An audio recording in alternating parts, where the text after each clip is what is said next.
폐섬유증, 만성 폐쇄성 폐질환, 기관지 확장증, 천식, 폐렴. 폐섬유증의 숨참은 비가역적이기에 치료 목표는 섬유화 지연 및 정지입니다. COPD, 기관지 확장증, 천식의 숨참은 가역적이기에 치료 목표는 숨참 완화 및 호전입니다. 폐섬유증은 간질성 폐질환으로 폐포 사이의 간질 조직이 섬유화되는 질환이기에 폐섬유증의 숨참은 비가역적일 수밖에 없습니다. 따라서 폐섬유증의 치료 목표는 숨참의 정상 완화가 아닌 섬유화 지연 및 정지입니다.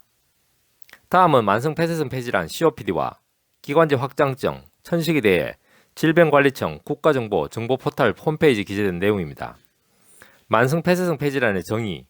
만성 폐쇄성 폐질환은 만성기관지염이나 폐기종에 의하여 기류폐색 소견이 관찰된 질환군으로 기류폐색은 대부분 비가역적이고 진행성이나 일부에서는 기도과민성이 동반되거나 기도폐색이 부분적으로 가역성일 수도 있습니다. 최근에는 이 질환의 진단과 중증도를 평가할 때 폐기능 검사를 활용합니다. 기관지 확장증의 정의. 여러 가지 원인에 의해 기관지벽이 손상을 받아 기관지 확장증이 발생하면 폐 세균 및 먼지 등에 대한 청소 기능에 영향을 미칩니다. 정상적인 기관지 내벽은 점액으로 덮여 있어 외부에서 흡기 시에 들어오는 세균, 먼지 등이 점액에 부착됩니다. 이 점액들은 섬모라는 작은 틀에 의해서 밖으로 운반되어 가래로 입을 통해 배출됩니다. 감염 혹은 기타 이유로 섬모들이 손상을 입게 되면 점액이 잘 배출되지 않게 되고 오히려 세균의 번식 장소가 되며 기관지에 만성적인 염증이 일어나서 결국 기관지가 파괴되어 늘어나게 됩니다. 이렇게 늘어난 기관지는 다시 정상 상태로 복귀할 수 없는 비가역적인 상태가 됩니다. 천식의 정의.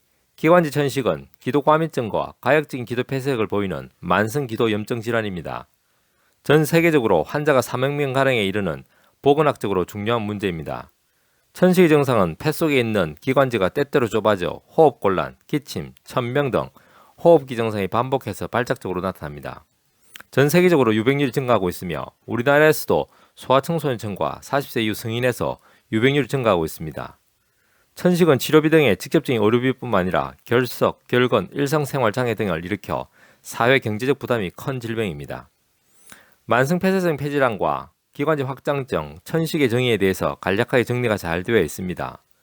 만성 폐쇄성 폐질환은 부분적 비가역성과 가역성, 기관지 확장증 비가역성, 천식은 가역성으로 구분되고 있습니다. 물론 가역성과 비가역성의 구분은 현재까지 양의학적, 이론적 구분에 지나지 않으며 임상적으로는 양의학적으로 치료되지 않기에 거의 비가역적인 상태입니다.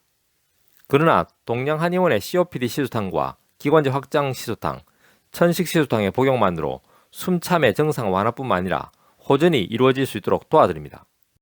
한의학은 과학입니다. 한의학은 철학입니다. 건강은 균형입니다. 동양한의원은 균형입니다.